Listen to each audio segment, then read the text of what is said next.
જય સ્વામિનારાયણ. શ્રી સ્વામિનારાયણ ગુરુકુલ રાજકોટ સંસ્થાન આયોજિત SGIS ઓનલાઈન ગુરુકુલ એજ્યુકેશનમાં આપ સર્વે વિદ્યાર્થી મિત્રોનું હાર્દિક સ્વાગત કરું છું. આજે આપણે વિદ્યાર્થી મિત્રો વિષય ગુજરાતી ચેપ્ટર નંબર 18 દુહા મુક્તક અને હાઇકુ, જે પદ્ય સાહિત્યના એકદમ લઘુમાં લઘુ સ્વરૂપ છે એવા સાહિત્ય સ્વરૂપની આજે આપણે વાત કરવાના છીએ. તો વિદ્યાર્થી મિત્રો, દરેક વ્યક્તિ પોતાના પાઠ્યપુસ્તકના પેજ નંબર 47 ઉપર એ પુસ્તક ઓપન રાખશે અને આપણે જે કંઈ ભણાવીએ છીએ, લેક્ચર લઈએ છીએ એમાં ધ્યાન આપશે વિદ્યાર્થી મિત્રો. તો અહીંયા આપણને કવિ પરિચય જોઈએ તો અજ્ઞાત લોકકવિ છે, ત્યાર પછી ગીતાબેન પરીખ અને ત્રીજા નંબરના સ્નેહ રશ્મિ ઝીણાભાઈ રતનજી દેસાઈ. તો આ ત્રણેય કવિનો પરિચય મેળવીશું. ત્યાર પછી દુહા, મુક્તક અને હાઇકુ એની લાક્ષણિકતાઓની આપણે ચર્ચા કરવાના છીએ, જે તમારા ડિસ્પ્લે ઉપર, બોર્ડ ઉપર તમને દેખાઈ રહ્યા છે.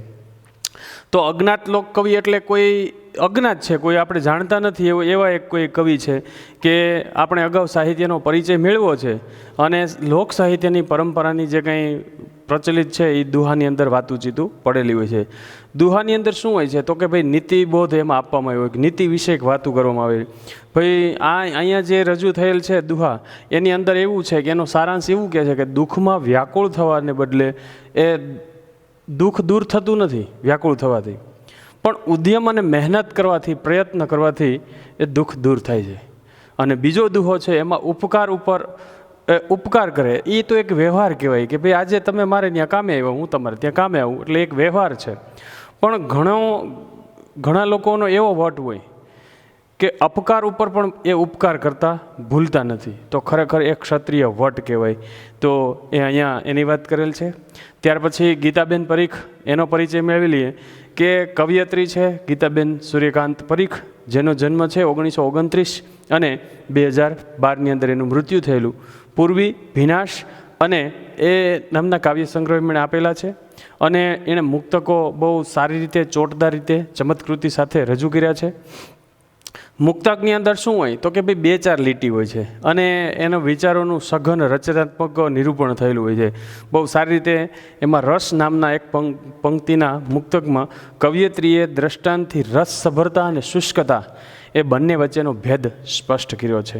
જેવી રીતે સૂકા પાંદડા અવાજ કરે અને લીલા પાંદડા છે શાંત રહે, એમ કામગરા જે માણસો હોય છે ને એ હંમેશા શાંત હોય, એ કામ કરીને બતાડે અને મૌન રહેતા હોય છે. જ્યારે આળસુ માણસો હોય છે એ વધારે વ્યર્થ અને બબડાટ કરતા હોય છે, એ કામ કરતા નથી. તમે જોયેલું છે, ઠાલું વાસણ હશે ને એ વધારે ખખડતું હશે અને ભરેલું પાત્ર હશે ને એકદમ શાંત હશે, એનો અવાજ નહીં આવે. તો એની બધી આપણે ચર્ચા વિગતે પછી કરવાના છીએ.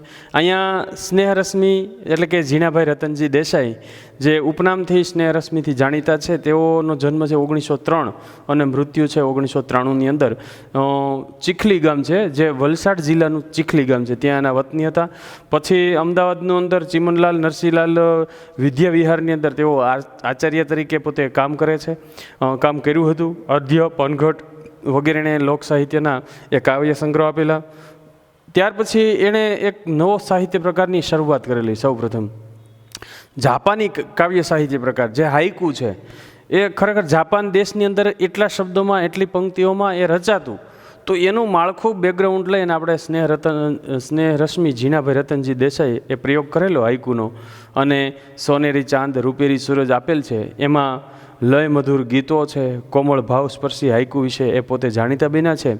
તેમણે આ સિવાય પણ પદ્ય સાહિત્ય સિવાય પણ ગદ્ય સાહિત્ય આપેલું છે, જેમાં ટૂંકી વાર્તા, નવલકથા અને આત્મકથા પણ લખ્યા છે.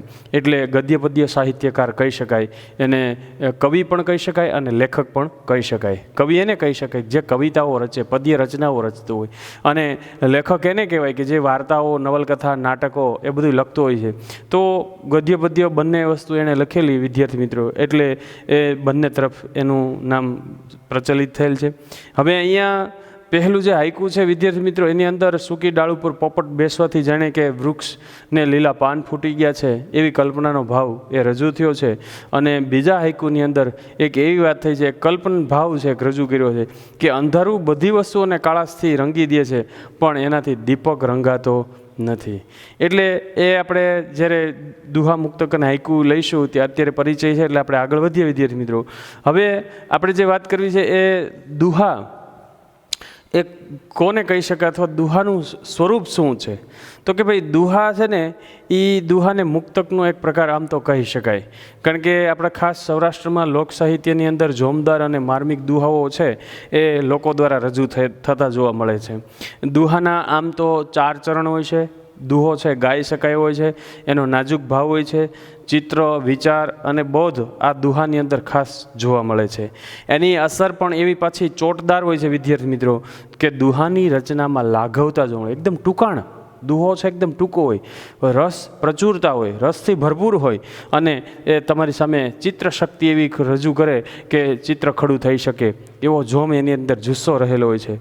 દુહા છે એ પ્રેમના હોય, શૌર્યના હોઈ શકે, અને આવા અલગ અલગ વિષયોના આપણને એ દુહા છે એ આપણને આપેલા છે. ક્યારેક જીવન મર્મના પણ હોય, જીવનનું રહસ્ય આપણને કહી જતું હોય વિદ્યાર્થી મિત્રો. તો અહીંયા રામનારાયણ પાઠક એટલે કે રાવી પાઠક અને પૂજાલાલ રણછોડલાલ એટલે કે અને પછી ઉષ્ણસ, આ 3 એવા સાહિત્યકારો છે કે જેણે જીવન મર્મના દુહાઓ આપણને આપેલા છે વિદ્યાર્થી મિત્રો. તો ત્યાર પછી આપણે હવે મુક્તકની વાત કરીએ તો કે ભાઈ મુક્તક એટલે શું? તો કે મુક્તક છે એ 2 કે 4 પદનું હોય છે, 2 લીટીનું હોય છે, અને એમાં આજ પર્યંત સુધી મુક્તક છે સતત વિકસતું રહ્યું છે, વિકાસશીલ બન્યું છે.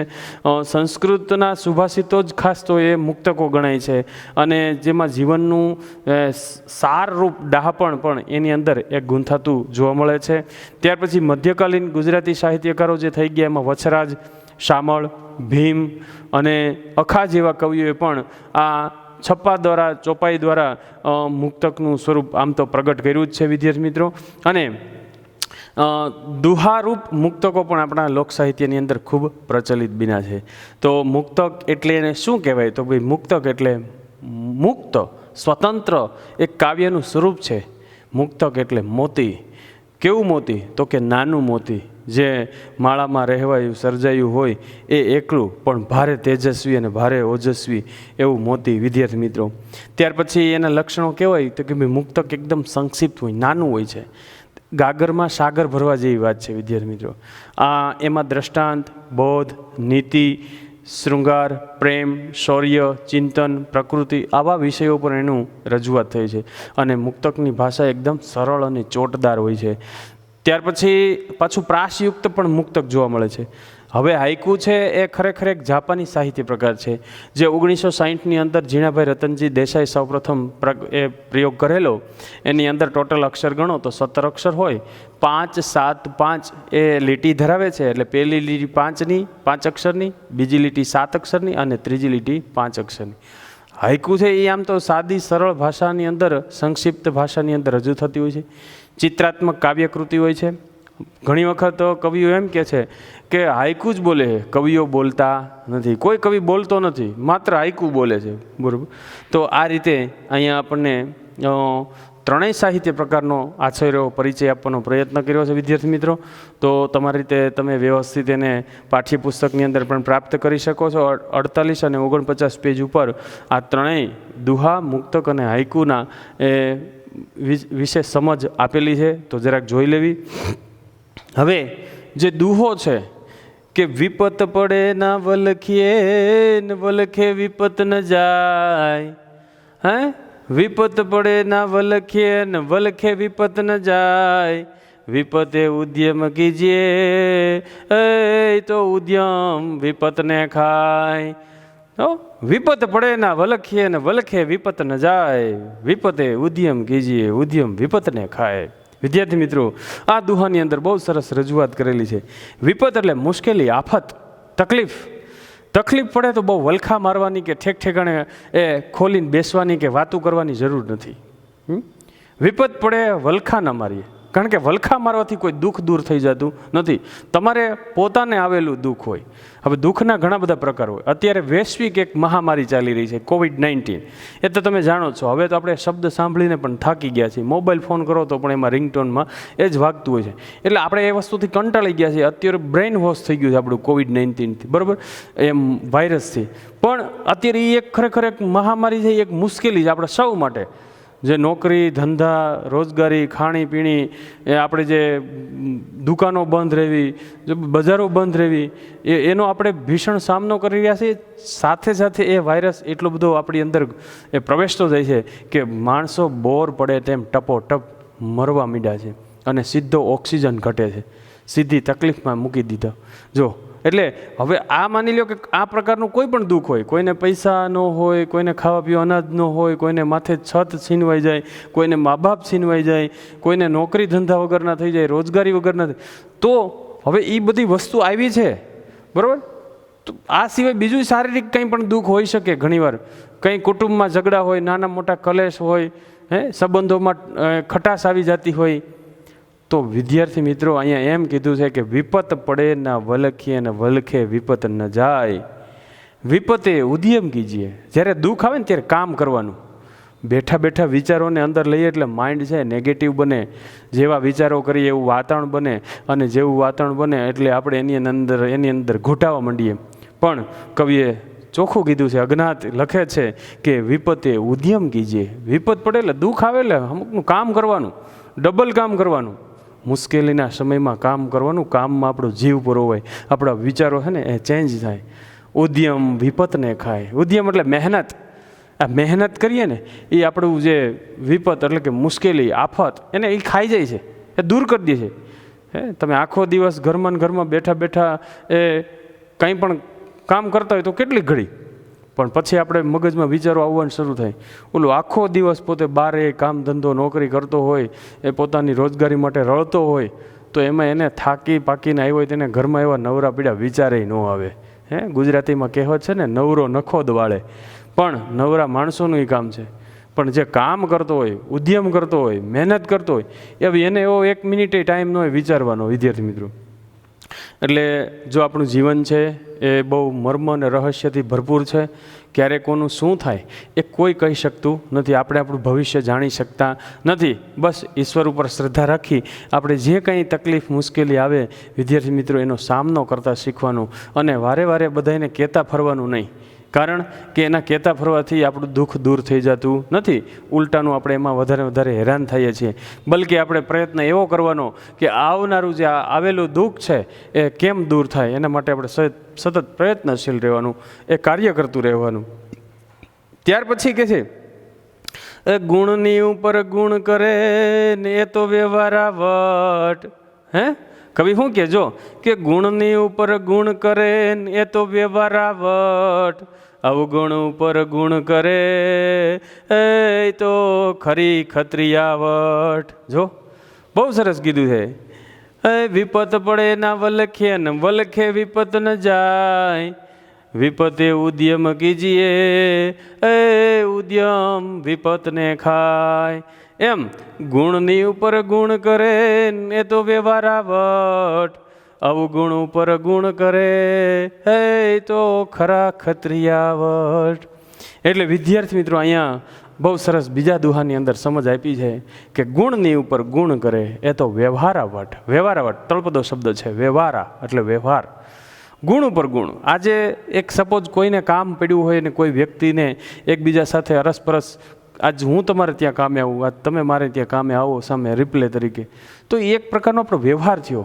તમે મારી ત્યાં એક વાટકો ખાંડનો લઈ ગયા તો હું તમારે ત્યાંથી એક વાટકો ખાંડનો પાછો એ ભરી જાઉં, તમે મારી ત્યાં લઈ ગયા, હું તમારે ત્યાં લઈ ગયો, તો એ એક પ્રકારનો વ્યવહાર થયો કહેવાય. મારે ત્યાં પ્રસંગ હોય તો તમે બધા એકસાથે આવો, કામમાં મદદરૂપ થાવ, હેલ્પરૂપ થાવ, અને પછી તમારે જ્યારે પ્રસંગ આવે તો હું એની અંદર તમારી પૂરેપૂરી હાજરી આપું, કામકાજની અંદર મદદરૂપ થાવ, તો એ એકબીજાનો વ્યવહાર કહેવાય. શું કહેવાય? વ્યવહાર. પણ ઘણી વખત વિદ્યાર્થી મિત્રો અહીંયા કવિ એવું કીધું છે કે અવગુણ ઉપર ગુણ કરે, એ તો ખરા ખત્રિયાવટ. જે માણસો અપકાર કરે છે, જે આપણું કડવું બોલે છે, ખરાબ બોલે છે, આપણી સાથે ખરાબ વ્યવહાર કરે છે, પીઠ પાછળ આપણને છરો મારવાનો પ્રયત્ન કરે છે, આવા વ્યક્તિ સાથે પણ જો સંબંધ સારો રાખવામાં આવે તો એ ખરેખર ક્ષત્રિય વટ કહેવાય. ક્ષત્રિય વટ કેવા હોય છે? એક ઘાન બે કટકા.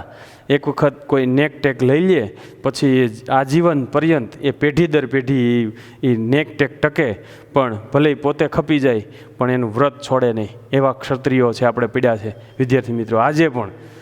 કે એક વખત એના દાદા પરદાદાએ કોઈ એવું વચન લઈ લીધું હોય કે જાઓ આજથી એનું પાણી નહીં ખપે, તો પછી કદાચ મરી જાય ને તો પણ ત્યાંનું એ પાણી પણ ન પીવે. આવા માણસો પડ્યા છે, આવા ખરેખર એ લોકો પડ્યા છે. એ ક્ષત્રિય વટ કહેવાય.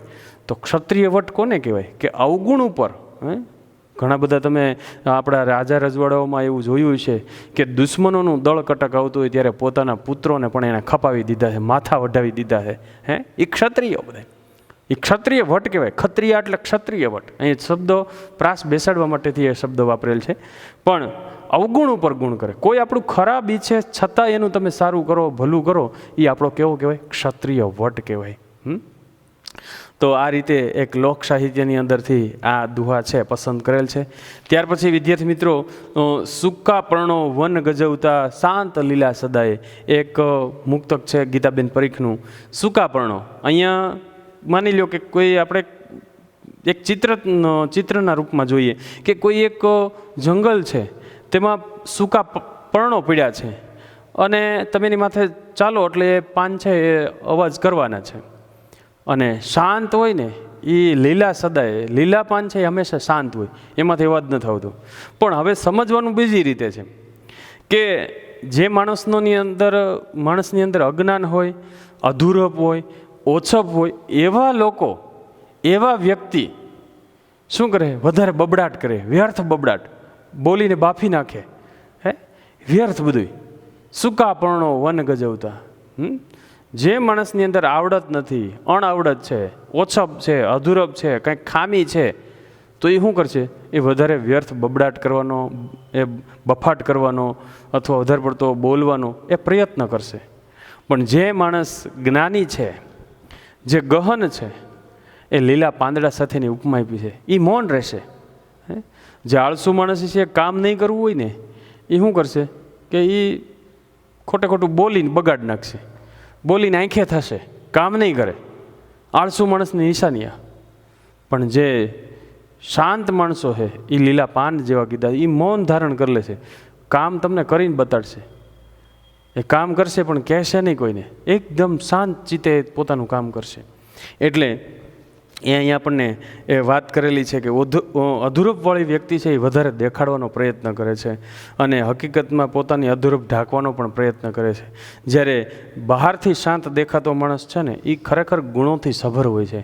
એની અંદર ભરપૂર ગુણો ભરેલા હોય છે, એની અંદર ભરપૂર સંસ્કાર હોય છે, એ વારસો હોય છે. એટલે અહીંયા ગીતાબેન પરીખ દ્વારા સરસ એક નાનકડી વાત છે કે સૂકા પર્ણો વન ગજવતા શાંત લીલા સદાય, એટલે કે જે માણસની અંદર આવડત ઓછી છે એ વધારે દેખાડવાનો પ્રયત્ન કરશે, અને જે માણસની અંદર આવડત છે, ગુણોથી ભરપૂર છે, એ શાંત રહે, એ બોલશે નહીં. આપણે ઓલું કહીએ ને કે ગાયજા મેં વરસે નહીં, ભૈંસા કૂતરા કરડે નહીં. એટલે એ ભૈંસું કૂતરું હોય ને, ભસતું કૂતરું છે ને, એ આમ કહેવાય કે એની આવડત ન હોય, એ ખાલી આમ વ્યર્થ બબડાટ કરી નાખે, બીજાને આમ હુળીએ ચડાવવાનો પ્રયત્ન કરે કે ભાઈ હું ભસું છું, તમે હાલો, અને કોઈક મર થાવ બટકા ભરવાને બધે. એ પ્રયત્ન એવા કરશે, પણ એ શું છે? એ એની અધૂરપ છે. પણ જે ઓલું ચતુર છે ને ભાઈ, એ શાંત છે, એ ગુણોથી ભરપૂર છે. કેમ બચકું ભરવું, ક્યારે ભરવું અને કેવી રીતે એની પાછળ જવું. કૂતરાની અંદર પણ આવી એ હોશિયારી હોય છે. તો એ ગુણોથી સભર છે, એ શાંત પગલે આવી પાછળથી અને તમારી પિંડીની અંદર જ, પગની અંદર એવું આમ ભરી લેશે બચકું કે એની જે કંઈ દાઢ છે ને એ બધી બેસાડી દે છે. એટલે આ વસ્તુ છે એ બધી આવી વસ્તુ હોય કે જે માણસની અંદર જ્ઞાન છે, ગુણોથી ભરપૂર છે, એ હંમેશા શાંત અને એકદમ સૌમ્ય રહેશે, બોલશે નહીં, કરીને બતાવશે, અને ઓલા કરશે નહીં પણ વ્યર્થ બબડાટ કરશે. આ રીતે મુક્તક છે એ આ એકદમ ટૂંકામાં ટૂંકું સ્વરૂપ છે આપણું, મોતી જેવું નાનું, જે માળાની અંદર નાનું મોતી છે એક શોભતું હોય છે, તમે જોયું છે. ત્યાર પછી જાપાનીઝ કાવ્ય સાહિત્ય પ્રકાર છે, એમાં 5, 7, 5 એટલે કે એ અક્ષરોની વાત છે અહીંયા. તો વિદ્યાર્થી મિત્રો, અહીંયા હવે આપણે આગળ હાઇકુ વિશે અભ્યાસ કરીશું કે સૂકેલી ડાળે પોપટ બેઠો, પાન ચોગમ લીલા, એટલે કે ડાળ ઉપર છે એ આખું વૃક્ષ છે એ સુકાઈ ગયેલું છે, અને એની ઉપર પાન ઉપર ડાળ ઉપર શું બેઠું છે? તો કે પોપટ બેઠો છે. અને કેવું લાગે છે કે જાણે કે આખું વૃક્ષ અચાનક લીલું થઈ ગયું હોય, જાણે કે પાનખર ઋતુ આવી ગઈ હોય, પાન ખરી ગયા છે, પણ પોપટ એવી રીતે એની અંદર બેસી ગયા છે બધા એક એક ડાળીએ કે જાણે વૃક્ષ છેટેથી એવું લાગે કે એ લીલુંછમ થઈ ગયું છે. પણ વિદ્યાર્થી મિત્રો, અહીંયા આપણે સમજવાનું એ રીતે છે કે માણસના જીવનમાં પણ એક વખત એવી પાનખર આવે, મુશ્કેલી આવે, આફત આવે, દુઃખના દિવસો આવે, ક્યારેક શૂન્ય અવકાશ સર્જાય, પણ એનાથી વસંત ઋતુ આવશે એટલે આ બધું પાછું શું થઈ જશે, એ પાછું ખીલવાનું છે. પાછી નવા જીવનમાં નવી વસંત આવશે એટલે જરૂરથી આપણે એ વસંતની અંદર આપણા એ વૃક્ષો છે લીલાછમ થઈ જાય, આપણું જીવન છે સુખથી ભરપૂર થઈ જશે, ખીલી ઉઠશે, સુખ આવશે. અને ત્યાર પછી વિદ્યાર્થી મિત્રો, આપણે આગળનો જે હાઈકુ છે એની અંદર આપણે ચર્ચા કરીશું કે ફરતી પીછી અંધકારની દીપ નહીં રંગાય. આપણે આ રીતે વાત કરતા હતા કે ભાઈ સૂકેલી ડાળ ઉપર પોપટ બેઠો હોય અને પાન છે એકદમ ચોગમ લીલા, એટલે કોઈ વૃક્ષ છે ભાઈ પાન ખરાવે એટલે સ્વાભાવિક છે પાન ખરી જાય, પણ પછી વસંત આવે એટલે શું થાય વિદ્યાર્થી મિત્રો કે એની અંદર નવા પર્ણો ફૂટે છે. તો એવી રીતે આપણે જીવનમાં પણ ઘણી વખત એવી પાન ખરાવે તો બધું એ દુઃખ આવે તો બધું આપણને સ્નેહી સ્વજનો ચાલ્યા જતા હોય છોડીને, પણ ફરી પાછા આપણા પરિવારની અંદર નવા નવા સભ્યોની એની અંદર ઉમેરો થતો હોય છે. એમ જેમ વસંત આવશે એમ ધીમે ધીમે પાછો પરિવાર છે એ બહોળો થતો જશે. તો આ રીતે ત્યાર પછી ફરતી પીછી અંધકારની દીપ નહીં રંગાય, એટલે એમ કે છે ફરતી પીછી. હવે અંધકાર વસ્તુ એવી છે વિદ્યાર્થી મિત્રો કે કાળો રંગ છે એ બધું જ રંગી નાખે. જો તમે જોયું છે કે રાત્રે અંધકાર આવે ત્યારે આપણને ઘણી વખત એટલું અંધારું હોય કે આપણા હાથ પણ નથી દેખાતા. આપણે હાથની હથેળી આમ જોઈને તો પણ આપણને દેખાય નહીં, ખાલી ફીલ કરી શકીએ, આપણે આમ ટચ કરી શકીએ પણ જોઈ શકતા નથી. એટલું ઘોર રાત્રિ, એટલી ઘોર અંધકારમય રાત્રિ, એવી કાળી રાત્રિ, એ પીછી છે ને ભગવાનની એવી પીછી એ બધું રંગી નાખશે. કેવો? કાળા કલરથી. પણ વિદ્યાર્થી મિત્રો, છતાંય પણ અહીં કવિએ બહુ સરસ વાત કરી કે ફરતી પીછી અંધકારની, અંધકાર રૂપી પીછી છે ને ભગવાને બધી રંગી. પણ આપણે જે અત્યારે લેમ્પ વાપરીએ છીએ એ લેમ્પ અને જે દીવો પ્રગટાવીએ છીએ એ દીવો, એ દીપક એને નહીં રંગી શકે. નહીંતર તો કાળો દીવો હોય ને, ભલે એનું આમ મસ્તથી નીચેનું કોડિયું કાળું થઈ ગયું સ્વાભાવિક, પણ એની જ્યોત છે એ કેવી છે, એને એ અંધકાર કંઈ કરી શકતો નથી. એટલે અહીંયા વાત એવી છે કે અજ્ઞાની માણસ છે ને એ માયારૂપી અંધકારની એની ઉપર અસર થાય છે. જે અજ્ઞાની માણસ છે એને અંધકારની અસર થાય છે, પણ જે જ્ઞાની માણસ છે ને એને કોઈ પણ પ્રકારની મોહ માયા છે એ સ્પર્શ કરી શકતો નથી. આ વાત તમારે સમજવાની છે. ભલે તમે આમ પ્રેક્ટિકલી ચિત્રના રૂપે જોઈ શકો કે અંધારું આવે એટલે આખી દુનિયા છે એ આપણું આખું જે ભારત દેશ છે, આખું વિશ્વ છે, જ્યારે અંધકાર આવે એટલે એકદમ અંધકારમય થઈ જતું હોય છે, બરાબર, અને એનાથી રંગાઈ જતું હોય છે. અને જેવું એ દીવો પ્રજ્વલિત કરો, લાઇટ ચાલુ કરો, પણ એને અંધકાર કંઈ કરી શકતો નથી. હવે સમજવાનું આ રીતે છે કે જે અજ્ઞાની માણસ છે એને અંધકાર રૂપી એ માયારૂપી અંધકારની અસર થાય છે, જ્યારે જ્ઞાની માણસ છે એને માયા મોહ માયા કાંઈ સ્પર્શ કરી શકતો નથી, કાંઈ કરી શકતું નથી. તો આ રીતે વિદ્યાર્થી મિત્રો, આપણે અહીંયા દુહા, મુક્તક અને હાઈકુ એ સાહિત્ય છે એ પાઠ અહીં ચેપ્ટર પૂરું કરીએ છીએ. દરેક વિદ્યાર્થી વ્યવસ્થિત પોતાની સ્વાધ્યાય પોથીની અંદર પણ એ પાઠ ઉતારી લેશે. અસ્તુ. જય સ્વામિનારાયણ.